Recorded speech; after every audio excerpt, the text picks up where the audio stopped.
Look at this story. Oh my gosh. The disturbing story of the heart attack gun invented by the CIA during the Cold War. The heart attack gun fired a dart made of frozen shellfish toxin that would enter the target's bloodstream and kill them in mere minutes without leaving a trace. Senator Frank Church holds aloft the heart attack gun during a public hearing. I mean, think about that. A frozen dart with shellfish toxin? That sounds like caveman technology. I mean, not really, but it's like based on our standards, like, sure. You're just poisoning somebody. Think about what they could make. What if it had like polonium in it or something more brutal? So easily to deliver this stuff. So easy to deliver these kinds of things.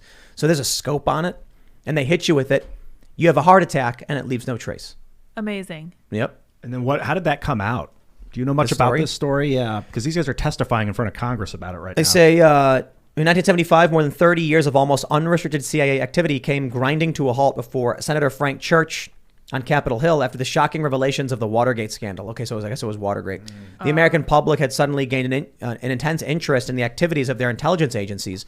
Unable to resist the growing disquiet any longer, Congress was forced to peer to the dark corners of the Cold War, and some of them held bizarre secrets. What they found was the stuff of paranoid thrillers and hair-raising spy fiction alike.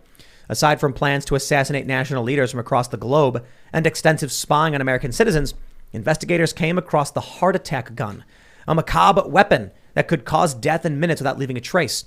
This is the story of what may be one of the Central Intelligence Agency's most chilling gadgets that we know of. Yeah. There was an old conspiracy where this woman was posting crazy stuff on Facebook, and people started asking, like, who was she and why was she posting this? Because it was like seemingly random gibberish. It would be a large paragraph saying something like, I went to the store to pick up an oatmeal spoon, but the dog came running in with the vanilla. When I saw it, I screamed and jumped in the car and drove to the edge of the cliff where the surfers were screaming. Like, it was just nonsense, right? And you were like, what is this? And so everyone was trying to figure out what it was. And I don't know if it could have just been fake. Some people believed that what was happening was that someone working in intelligence was using a fake profile to post messages that someone else could receive without anyone making the connection. The message was publicly available, hard to find because it was on a random Facebook profile, and only the person who knew what to look for could read it. Others speculated that the woman who was posting it, who was older, was former CIA, and that she had been drugged with some kind of psychoactive, drug to basically corrupt her mind, so that she could no longer tell people what she knew. Like it was someone who knew secrets who was going to blow the whistle. So they used some kind of drug to twist her brain so she could no longer form proper sentences. Was she CIA? She was CIA? Is that why that? Just conspiracy theory. Just people were like, they believed they found her name in like, a database related to like government workers or something. Could all just be fake. Could have just been someone having a laugh. But there was like years of these posts. Interesting. So it was kind of like, I don't know about that. It could just be some crazy lady who was posting random gibberish because she was unwell. But it's crazy to hear these stories because while that story may be just totally irrelevant, when you hear about in the 70s they have a heart attack gun, my question is, does the United States or any other government have the ability to make you insane? How hard would it be to do something to someone's brain to make it so they can't talk properly? I don't know if this is off the list of stuff we can talk about, but can you talk about other governments? What do you mean? So I like to research a lot about things happening in with China's government. Yeah. And Are they doing it? I've seen some documentaries. You were talking about the Havana syndrome, and I've seen some documentaries of people that oppose their government. And what happens is that there was this like one family where the regime was sent after them, and they had these types of devices that would be in proximity to their houses, and it would cause them to become very confused. It would make them ill. So it's like what you're describing sounds kind of similar. And then I also saw something about how they're working on something to essentially something to do with like controlling their people's brains. I don't know how advanced they are, how far off that is, but that's a possibility from what I've been seeing. Well, this brings me to Yuval Noah Harari talking about hacking humans. This is like one of the number 3 guys at the World Economic Forum. Yeah. And he's blatantly saying it has come to the point now where we can hack human brains, and it's going to continue to happen. But you got to understand that in a rudimentary sense, hacking a human brain is just talking to someone. Right. You know what True. I mean? Right. Like, you know what to say to make them behave a certain way. So you publish commercials. Oh, yeah. You publish, Subliminal messaging was like the Right. oldest version of this in media, you know, when they'd flash an image in the middle of a commercial and you wouldn't even realize you saw it, but then you start thinking about it. dude, when I was like 20, I was hanging out with my friends, and we were watching. I can't remember. We might have been watching like Colbert Report or something. And it was a commercial, and it was dumb, and it was just like, you know, body armor, deodorant, and we weren't paying attention. And then all of a sudden it went bam, real quick. What? And I caught it. It said U.S. Army, go U.S. Army. What? And then my friend had TiVo, and so I was like, stop it, go back. And there was a split second where it just showed the U.S. Army logo. I don't know what it was. That's straight up from The Simpsons. Yeah. Join the Navy. And then That's I was right. like, dude, for like a second, it just played a bramp and showed that and flickered in and out. And it said, go Army. Like, it was like, I think it was go Army. It was like, it may have been an Army of one, whatever the logo was at the time. Huh. So I don't know what that was, but it just like flashed on the screen. And so far be it for me to accuse anybody of doing that on purpose. I don't know. Yeah, But I'm just saying that kind of stuff was this freaked on us out. cable? Because Yeah, it sometimes was there on are weird cable. mix-ups with like the commercials that they're playing. It could have been. It could have been because we were watching cable for sure. Yeah. Interesting. Like one Because commercial it was Colbert. overlapped Yeah, the that's other. right. It's Comedy Central.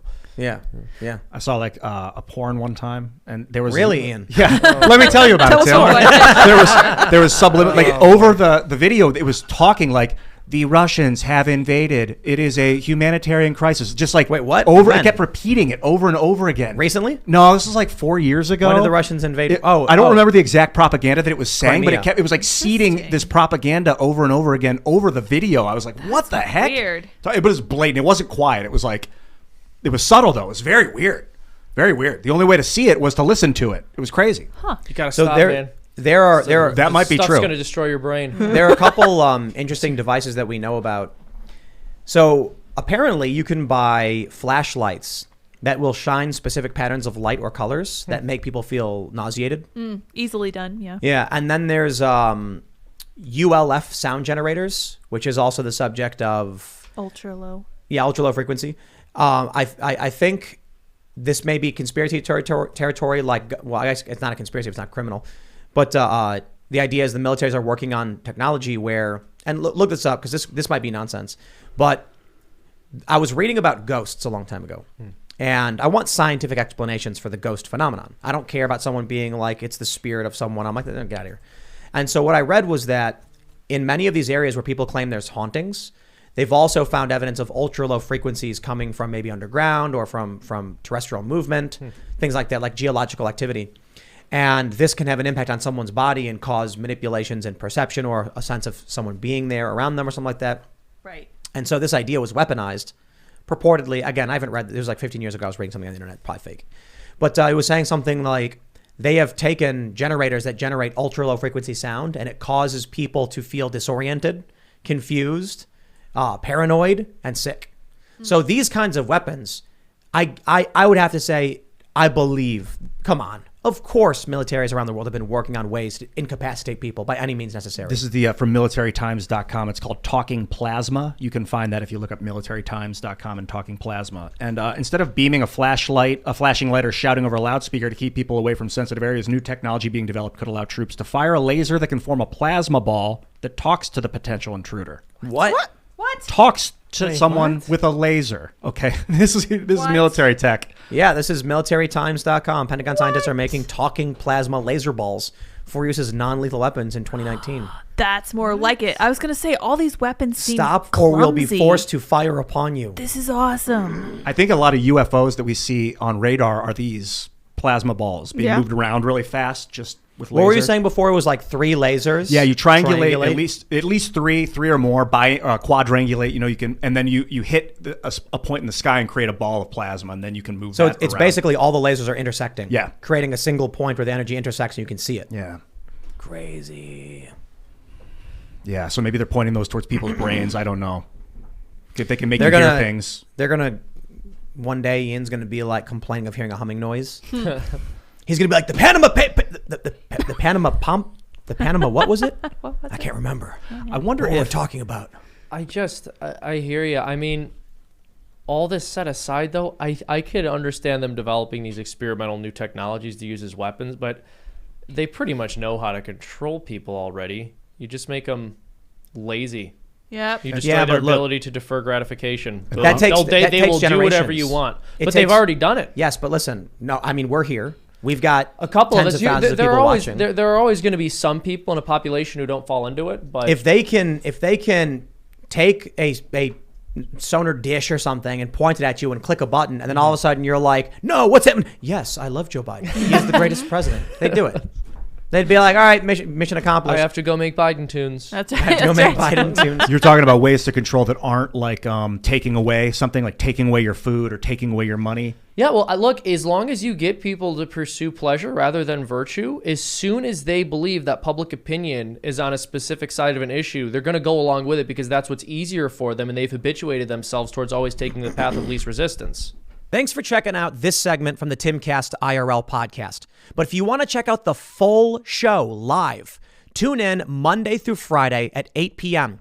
And if you want more special access content, head over to timcast.com and become a member. Your membership helps sustain this company, keep our journalists employed, makes this show happen, and you will get access to exclusive members-only segments of the Timcast IRL podcast, and there's a massive library to check out. So again, go to timcast.com or tune in Monday through Friday at 8 p.m., and we'll see you all there.